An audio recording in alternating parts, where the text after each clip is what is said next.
Okay, आज हम लोग परमेश्वर के वचन से पहला कुरिन्थियों 12वां अध्याय और उसके 12 पद से ही जब हम पढ़ेंगे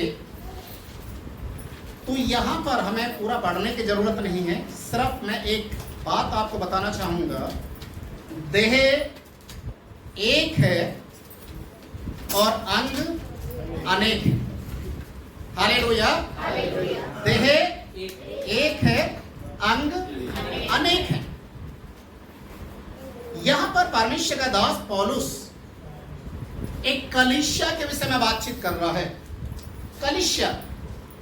कलीसिया एक शरीर का एक बॉडी जैसा, एक शरीर जैसा होता है, एक पूरा संपूर्ण शरीर जिसे बोला जाता है, जिसमें बहुत सारे अंग हैं। और वचन इस बात को हमें सिखाता और कहता है कि जैसे शरीर के अंदर बहुत सारे अंग हैं और ये सारे अंग मिलकर एक शरीर को बनाते हैं, वैसा ही हर एक विश्वासी जन सारे मिलकर एक कलीसिया को बनाते हैं। हालेलुया। एक कलीसिया को बनाते हैं। और यहां पर बहुत सारी बातें पौलुस सिखाने की कोशिश करता है। यहां पर लिखा हुआ है, शरीर के अंदर जैसे बहुत सारे अंग हैं, यदि कोई अंग कहे मैं शरीर का नहीं, तो क्या उसके कहने से वो शरीर का अंग नहीं है?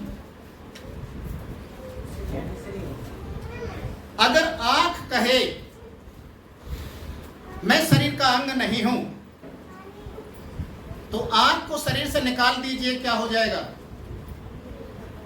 वो अंधा हो जाएगा, दुनिया को देख नहीं पाएगा। अगर कान कहे कि मैं शरीर का नहीं हूं, कान को आप निकाल दीजिए, आप कितना भी माइक लेकर कान पर चिल्लाइए, वो सुन ही नहीं सकता, क्योंकि वो बहरा है। वैसा ही मुंह हो गया, हाथ पैर होगी, शरीर के और बहुत सारे अंग होंगे। बाइबल में बताते कि हर एक अंग का एक मुख्य एक कार्य होता है, जो केवल उसी अंग के लिए ठहराया गया है और उसी अंग को उस काम को करना है। समझ लीजिए, सुनना किससे होता है? कान से। अगर हम बोले कि मुंह से कि मुंह तू सुनना शुरू कर दे, तो क्या मुंह सुनना शुरू कर सकता है? नहीं कर सकता, क्योंकि मुंह का काम क्या है? बोलना और खाना। कान का काम क्या है? सुनना। अगर कान कहे कि मुझे आंख बना दे और आंख कहे कि मुझे कान बना दे, तो क्या ये पॉसिबल है? ये भी पॉसिबल नहीं। आपको मालूम है, शरीर के अंगों में आपस में जो बाइबल में लिखा हुआ, जो शरीर का अंग सबसे कमजोर है, प्रभु ने उसी को आदर के योग्य बनाया है। हालेलुया। जिसे निकम्मा बोला जाता है कि ये अंग किसी काम का नहीं है, वचन में लिखा, उसी को परमेश्वर ने सबसे आदर के योग्य बनाया। अब आप सोच कर देखिए, कलीसिया के अंदर बहुत सारे लोग हैं। कोई मजाक करना जानता है, कोई गाना गाना जानता है, कोई उपवास रखना जानता है, कोई प्रार्थना करना जानता है, कोई काउंसलिंग देना जानता है। हर एक व्यक्ति को अलग अलग तरीके से प्रभु ने कलीसिया के अंदर खड़ा किया है।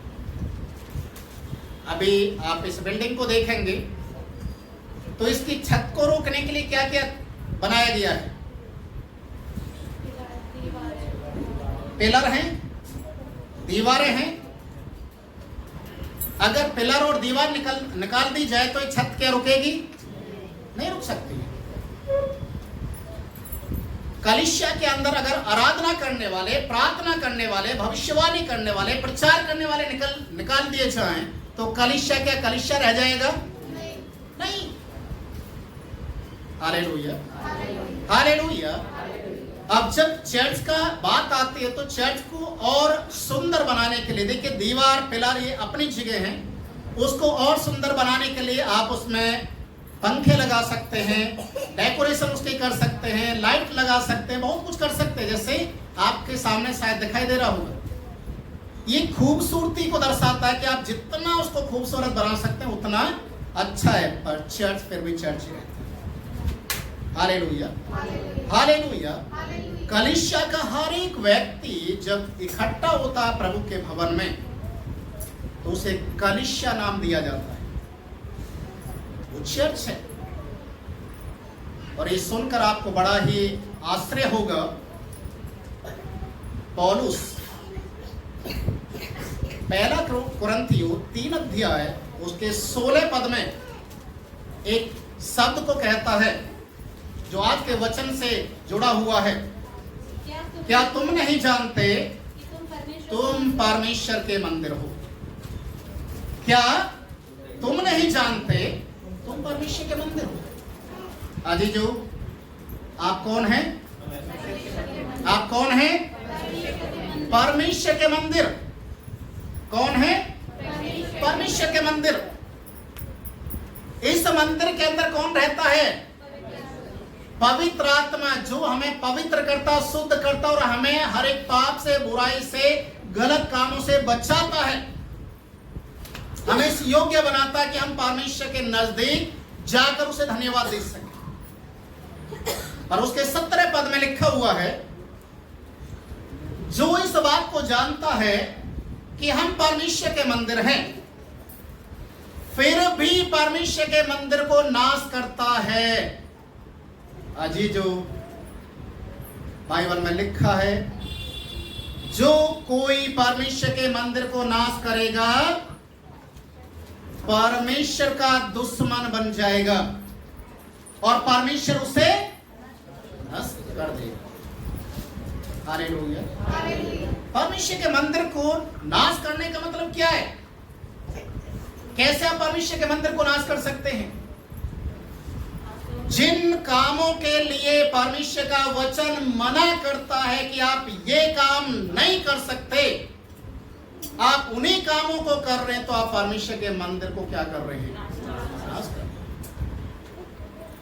डॉक्टर कहता है कि तंबाकू मत खा, कैंसर हो जाएगा, तंबाकू मत खा, कैंसर हो जाएगा। यदि आप तंबाकू खाना बंद नहीं करते तो आपका शरीर क्या होगा? कैंसर से पीड़ित होगा, वही दिन खत्म। उसमें डॉक्टर का कोई भी दोष नहीं है। हालेलुया।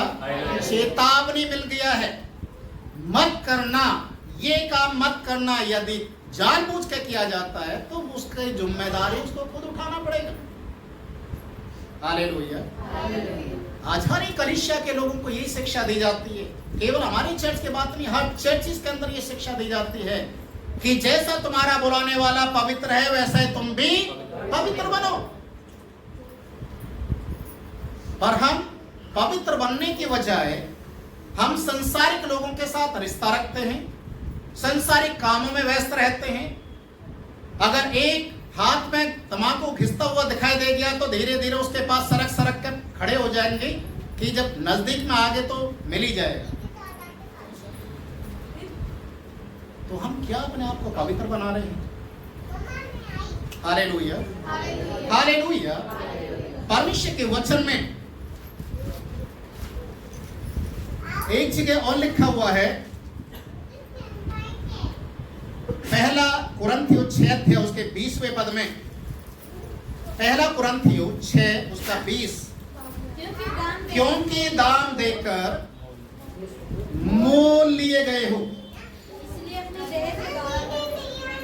Hallelujah, hallelujah. दाम देकर मोल लिए गए हो, इसलिए अपने देह के द्वारा क्या करो? प्रभु की महिमा करो। तुम्हें परमेश्वर ने खरीदा है, तुम अपने नहीं रहे, तुम परमेश्वर के हो। और कोई भी खरीदी चीज के ऊपर अधिकार केवल उसके खरीदने वाले का होता है जो उसका दाम चुकाता है। पर आज हम इतने लापरवाह हो जाते हैं, संसार में इतने व्यस्त हो जाते हैं कि जो प्रभु को महिमा देना चाहिए, प्रभु की आराधना करना चाहिए, परमेश्वर को आदर देना चाहिए, हम नहीं देते। उसका रिजल्ट क्या निकलता है? समस्याएं, परीक्षाएं, दूसरी नाना प्रकार के जो सतावट, ये सारी चीज हमारे साथ में रहती है।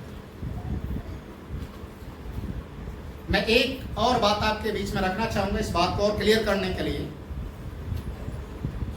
जंगल में जब 40 साल इस्राएल लोग थे, मूसा ने परमेश्वर से बातचीत किया कि मैं इस्राएली लोगों को मन्ना खिलाऊंगा।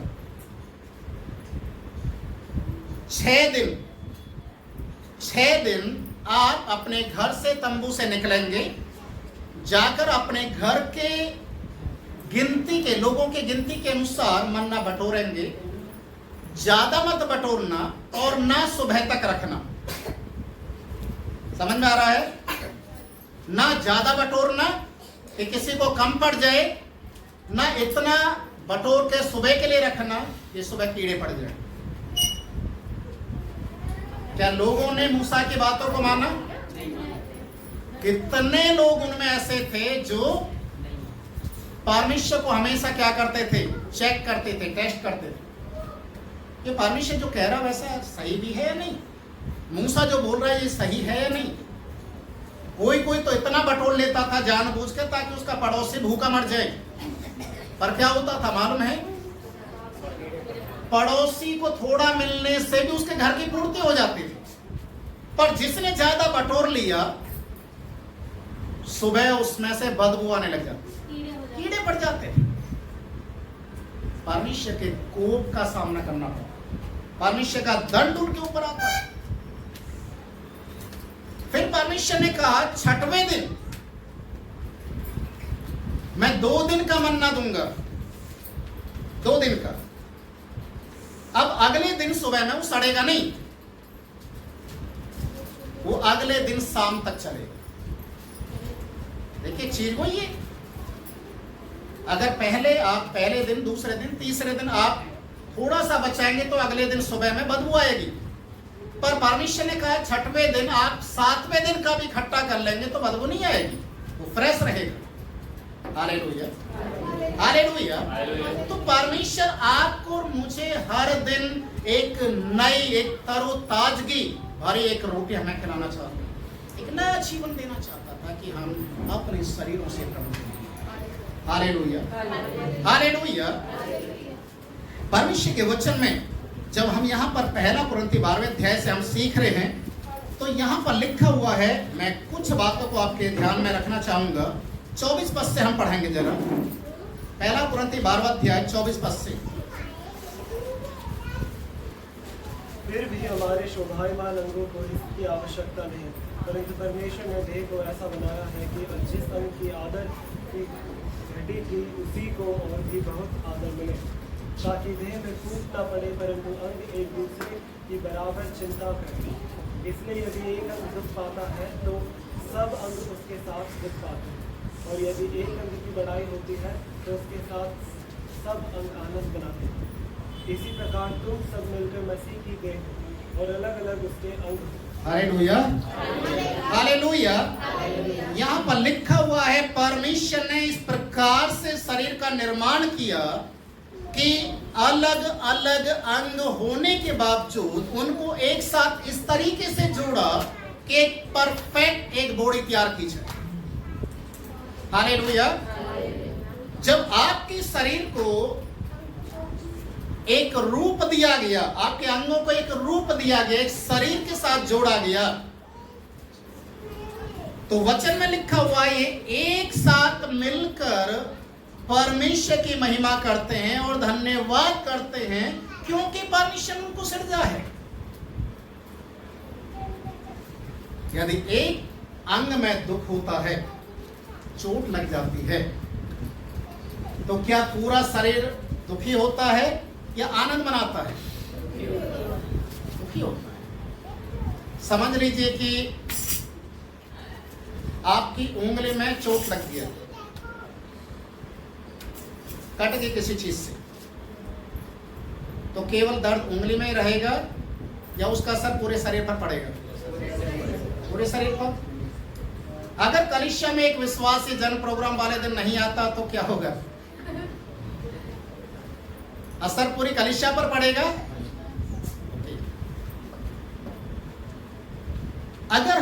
बात को बोलें कि मैं शरीर का नहीं हूं, और वो आपस में एक दूसरे से लड़ते और झगड़ते हैं, तो वचन में लिखा है फिर आप यीशु मसीह का नहीं। हालेलुया। आप यीशु मसीह का नहीं है। पहला कुरिन्थियों उसका पहला अध्याय इसके 10 पद से जब हम पढ़ेंगे तो यहां पर ऐसा लिखा हुआ है, जब पौलुस ने कुरिन्थियों की कलीसिया के अंदर जब जाना कि कलीसिया के अंदर गुटबंदी है, लड़ाई और झगड़े हैं, आपस में दल बना लिए हैं, अलग भाषा बोलने वाले एक भाषा बोलने वाले एक साइड में बैठ रहे हैं, दूसरी भाषा बोलने वाले दूसरी साइड में बैठ रहे हैं, वो उधर उनकी चुगली कर रहे हैं, वो उनकी चुगली कर रहे हैं, और यहां तक कि उनके अंदर में बात बढ़ते बढ़ते हाथ थपाई तक बातचीत आ रही है और कोर्ट में केस भी जा रहे हैं। Hallelujah, hallelujah. पौलुस कहता, मुझे खलोए के घराने ने बताया कि तुम्हारे बीच में क्या क्या हुआ। हालेलुया। आज कलीसिया के अंदर कुछ भी होता है, देखिए परमेश्वर तक बातचीत पहुंचती है, और परमेश्वर फिर उन चीजों के लिए शोकित होता है, दुखी होता है कि जिनको मैंने खरीदा है, जिनको मैंने छुड़ाया है, अपनी देह से परमेश्वर की महिमा करने के लिए उनको अलग किया है, आज उनके बीच में क्या हो रहा है? लड़ाई झगड़े हो। आपने कभी पति पत्नी को लड़ते झगड़ते देखा है? देखा होगा, देखा होगा, पर ऐसा नहीं देखा होगा एक बाल एक की चोटी एक के हाथ में, दूसरे की चोटी दूसरे के हाथ में। कभी देखा ऐसा? ऐसा भी देखा होगा, फिल्मों में भी अक्सर आसपास में दिखाई देगी। अगर पति पत्नी आपस में लात घूंसे बजा रहे हैं, बर्तन फेंक फेंक के एक दूसरे को मार रहे हैं, तो क्या वो दोनों एक शरीर है? अगर ये एक शरीर होता और डॉक्टर के पास जाते कि जब मैं चलता हूं तो मेरा हाथ अपने आप ऐसा लगता मुझे, तो डॉक्टर क्या करेगा? ऑपरेशन कर देते हैं। उस हिलने वाले हाथ को क्या कर देते हैं डॉक्टर? ऑपरेशन करके सही कर देते हैं। आज हम अगर एक तन है, एक शरीर है, तो आज हमें एक दूसरे की चिंता करनी है, एक दूसरे की परवाह करना है। ईमानदारी से बताइए, आप लोग एक दूसरे के लिए प्रार्थना करते हैं? एक दूसरे के लिए प्रार्थना करते हैं? कलीसिया के लिए प्रार्थना करते हैं? कलीसिया में जो लोग आते हैं उनके लिए प्रार्थना करते हैं? उस भाई ने गवाही दी है, उसने प्रार्थना का निवेदन बताया, उसके घर में ऐसा चल रहा है, ये हो गया है, प्रभु आप कैसे भी करके उसकी समस्या को दूर करें। जब वो गवाही देगा तब मुझे मालूम चलेगा मेरी प्रार्थना तूने सुनी। हालेलुया। ये होता है एक दूसरे के लिए चिंता करना, एक दूसरे के लिए प्रार्थना करना। इसका मतलब ये नहीं होता है आप किसी के लिए बोल रहे हैं कि आप मेरे लिए प्रार्थना कीजिए, उपवास रख के प्रार्थना कीजिए, रो रो के प्रार्थना कीजिए, सुबह शाम प्रार्थना कीजिए, और प्रार्थना करने वाला गलती से आपके घर में जाकर आपको देखता है आप तो टीवी देख रहे, सामने अच्छा अच्छा खाना रख रखा है, वो बेचारा उपवास के साथ प्रार्थना कर रहा, आप आराम से टीवी देखकर खाना खा रहे। तो ये प्रार्थना किसी काम की नहीं। Hallelujah, hallelujah. इसलिए पौलुस कहता है कि जब मैंने सुना तुम्हारे बीच में लड़ाई और झगड़े हो रहे हैं, घूंसे तक चल रहे हैं, कोर्ट कचहरी तक हो रहा, कोई कहता मैं पौलुस का हूं, कोई कहता मैं अपोलोस का हूं, कोई कहता मैं कैफा का हूं। क्या मसीह बट गया? क्या आज मसीह बट गया है? आज चर्चिस में जाने वाले लोग भी इस बात को कहते हैं, और दूसरे जो पादरी लोग भी इस तरीके से बोलते हैं। तुम्हारे घर के बगल में कोई विश्वासी परिवार है, उनके घर में जब प्रार्थना हो तो जाना नहीं है। संडे के दिन घर में बैठ जाओ, पर किसी और के चर्च में मत जाना। क्यों बोलते मालूम है? कहीं ना कहीं डर किसको है? पादरी को डर है, कहीं मेरी जो भेड़ है दूसरे की भेड़ों में मिल ना जाए, इसलिए डर का माहौल बना रखा है। मैंने एक व्यक्ति को देखा, यही अपने कॉलोनी की बात है, वो कबूतर लेकर जा रहा था। कबूतर पकड़ रखा था उसने, जो सफेद रंग के होते हैं पालतू वाले, उसको लेकर जा रहे हैं और कोई कबूतर कहीं से उड़ के किसी की छत के ऊपर आकर बैठ गया। वो उस छत के ऊपर चढ़ने के लिए, उस कबूतर को लेकर जाने के लिए कोशिश कर रहे, कहां से चढ़े। क्यों मालूम है?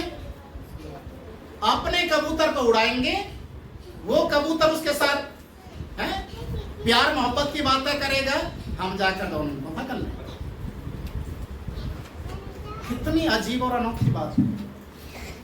एक उड़ते हुए कबूतर को कहीं से उड़कर आगे उसको पकड़ने के लिए लोग कबूतर का इस्तेमाल करते हैं उसको पकड़ने के लिए। विश्वासी लोग ऐसे नहीं। हालेलुया। जो डरते हैं वही धोखा भी खाते हैं। मैं एक बात को कहता हूं, अगर आप अच्छी चीज लेना चाहते हैं, अच्छी मिठाई खरीदना चाहते हैं दुकान से, तो आप किसी भी कॉलोनी में अरे गहरी दुकान पर जाकर मिठाई खरीदेंगे नहीं। आप सबसे पहले कौन सी दुकान पर ढूंढेंगे? अग्रवाल, बीकानेर, जो फेमस हैं, जिनकी मिठाई के अंदर क्वालिटी है। हालेलुया। आप कलिसिया के अंदर एक क्वालिटी को बनाएं। हालेलुया। आपका विश्वासी कहीं भी होगा, जब उसको लेना होगा तो कहाँ आएगा? चर्च में जाएगा, कहीं नहीं जाएगा। हालेलुया। हालेलुया। परमेश्वर का वचन कहता है कि कलीसिया एक शरीर है, और शरीर के अंदर अगर विरोध वाली बात है, लड़ाई वाली बात है, झगड़े वाली बात है, तो उस शरीर नहीं रहता, वो एक दुश्मनी का एक क्षेत्र बन जाता है। और इसलिए परमेश्वर का दास पौलुस यहाँ पर इन्हीं बातों को लिखता है और सिखाता है कि क्या मसीह बट गया। आज कलीसियाओं के अंदर मसीह को बांट दिया गया है। कोई कहता मैं रोमन कैथोलिक, कोई कहता मैं CNI, कोई कहता मैं बैप्टिस्ट हूं, कोई कहता मैं पेंटिकोस्टल। क्या है? क्या है? कौन तुम्हारे लिए क्रूस के ऊपर मरा है? किसके नाम में तुम्हें उद्धार मिला है? फिर आज क्यों हम इस तरीके से बांट रहे हैं? हालेलुया। प्रभु यीशु मसीह जब कलीसिया के विषय में बातचीत करते हैं, कलीसिया एक अलग अलग अंगों का एक समूह है, और पौलुस इसके ऊपर प्रकाशन को डालते हैं। तो आज मैं एक और सीक्रेट आपको बताने के लिए जा रहा हूं। कलीसिया यीशु मसीह की दुल्हन है। क्या है? यीशु मसीह की दुल्हन। कौन? आप अपने लिए बोल सकते हैं, मैं यीशु मसीह के दुल्हन हूं। आवाज नहीं आ रहा दुल्हन का नाम सुन के? यीशु मसीह का दुल्हन हूं। आप कौन है? यीशु मसीह का दुल्हन। देखिए, कुआरा भी दुल्हन है, कुआरी भी दुल्हन है, शादीशुदा भी दुल्हन है। किसकी? यीशु मसीह। ऐसा मत सोचना कि भाई नरेश बैठे हुए बोलते हैं कि मैं भी दुल्हन हूँ, और कल को उनकी पत्नी को पता चला जिस संडे में नहीं गई उसी दिन बोला कि मैं भी दुल्हन हूँ, तो दुल्हन कहाँ से होगी? ऐसा नहीं सोचना है, क्योंकि हम यीशु मसीह की दुल्हन हैं। इस दुल्हन को प्रभु यीशु मसीह ने कैसे पैदा किया है? अब हम जाते हैं आदम की वाटिका के अंदर। आदम की वाटिका में जब परमेश्वर ने हव्वा को बनाया, आदम की वाटिका में जब हव्वा को बनाया, तो कैसे बनाया? कैसे बनाया? आदम की पसली निकाली। समझ में आ रहा है? आदम की पसली को निकालकर औरत को बनाया, हव्वा को बनाया। और यीशु मसीह ने जब कलीसिया का निर्माण किया, तो यीशु मसीह की भी पसली में भाला मारा गया। हालेलुया। हालेलुया। और जब यीशु की पसली में भाला मारा गया तो वहां से क्या निकला? लहू और पानी। हालेलुया। पानी का मतलब है बपतिस्मा और लहू का मतलब है पाप की क्षमा।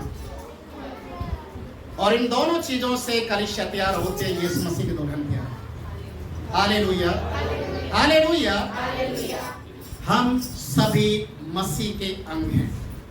एक दूसरे की हमें चिंता करना है, एक दूसरे के लिए प्रार्थना करना है। यदि आज मुझे कोई वरदान मिला हुआ है तो मैं उस वरदान को कैसे इस्तेमाल करना है? जो कार्य मुझे सौंपा गया उस कार्य को मुझे लगातार करना है, एक जिम्मेदारी के साथ करना है। कभी कभी लोग कहते हैं कि मेरे पास तो वो अधिकार नहीं है, या मुझे तो सामने खड़ा होने के लिए कभी बोला नहीं जाता, मैं तो आराधना नहीं कर पाता। आप सामने खड़े होकर आराधना नहीं कर पाते पर आप प्रार्थना करने वाले एक योद्धा हैं। यहाँ तक कि आप अगर दान देते हैं, दसवां देते हैं, ये भी एक वरदान है परमेश्वर की ओर से। क्योंकि हर एक किसी का मन इतना सीधा नहीं है कि वो परमेश्वर के लिए हर महीने निकालना शुरू कर दे। ये भी परमेश्वर की ओर से है। किसी और के लिए आप दुखी होकर उसके लिए आंसू बहाना, उसके लिए प्रार्थना करना, ये भी एक वरदान है जो प्रभु आपको देता है। हालेलुया। आप अपने पड़ोस में या किसी रिश्तेदारी में एक दुखी और लाचार व्यक्ति को देखते हैं और आप तरस से भर जाते हैं और उसकी मदद करने के लिए, चाहे राशन से आप उसकी मदद कर रहे हैं या उसको डॉक्टर के पास लेकर जाना, ये भी हर एक किसी के पास इतना बड़ा दिल नहीं है। ये भी प्रभु की ओर से वरदान है। हालेलुया। जो आपको मिला हुआ है उसमें लगातार बढ़ते जाए, परमेश्वर के कार्य को आप करते जाए ताकि आप परमेश्वर की महिमा में और आगे की ओर बढ़ते चले जाएं। इफिसियों की किताब 2 अध्याय उसके 18 पद को हम पढ़ेंगे। इफिसियों 2 का 18।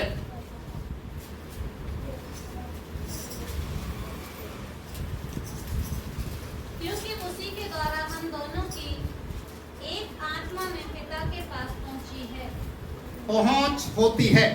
हालेलुया। हम दोनों के मतलब हम जो विश्वासी लोग हैं, हमारे ऊपर परमेश्वर ने अपनी आत्मा को इसलिए दिया है ताकि हम प्रभु की आत्मा में होकर एक हो जाएं, और इसी आत्मा के द्वारा हमारी पहुंच कहां तक होती है? परमेश्वर तक। तो हमें अगर पवित्र आत्मा मिला हुआ है, अजीजों, अगर हम परमेश्वर के लोग हैं तो सबसे पहले प्रभु का आत्मा हमें क्या सिखाता है? हे अब्बा, हे पिता करके परमेश्वर को पुकारना सिखाता है। हालेलुया। एक आत्मा में हम परमेश्वर तक पहुंच पाते हैं। तो आज हमें उसी आत्मा में चलना है, हमें दूसरी आत्मा लेने की जरूरत नहीं है। अगर दुष्टात्मा से आप हटते हैं या दुष्टात्मा के बहकावे में चलते हैं तो आप कभी परमेश्वर के हो ही नहीं सकते। Hallelujah, hallelujah. राजा साउल जब तक प्रभु की आज्ञा में चलता रहा, प्रभु की आत्मा उसके ऊपर उतरती थी। वो भविष्यवाणी करता था, युद्ध लड़ने के लिए जाता तो युद्ध में विजय हो जाता था, क्योंकि परमेश्वर का अभिषेक, परमेश्वर की आत्मा उतरती थी। पर जब उसने परमेश्वर के वचन के खिलाफ में उसने कदम बढ़ाया, लोगों के बहकावे में आकर उसने उस कार्य को कर दिया जिसके लिए परमेश्वर ने मना किया था। बाइबल में लिखा, परमेश्वर ने उसे सिंहासन से हटा दिया। Hallelujah, hallelujah. और जब सिंहासन से उसे हटाया, पवित्र आत्मा उसके ऊपर से हट गया, तो उसके ऊपर कौन सी आत्मा आ गया? शैतान की आत्मा।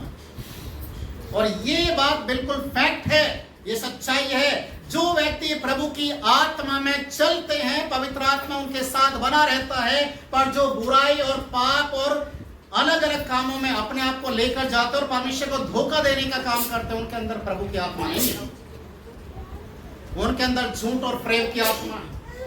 हालेलुया। उनके अंदर शैतान की आत्मा काम करती है, क्योंकि वो हमेशा मसीह का नाम लेने के बाद भी वो काम करते हैं जिसमें मसीहत को बदनाम करना पड़ता है। Hallelujah, hallelujah. रोमियो की किताब उसके 12वें अध्याय को निकालेंगे हम, उसके 6 से 8 पद को हम पढ़ेंगे। रोमियो 12 का 6 से 8।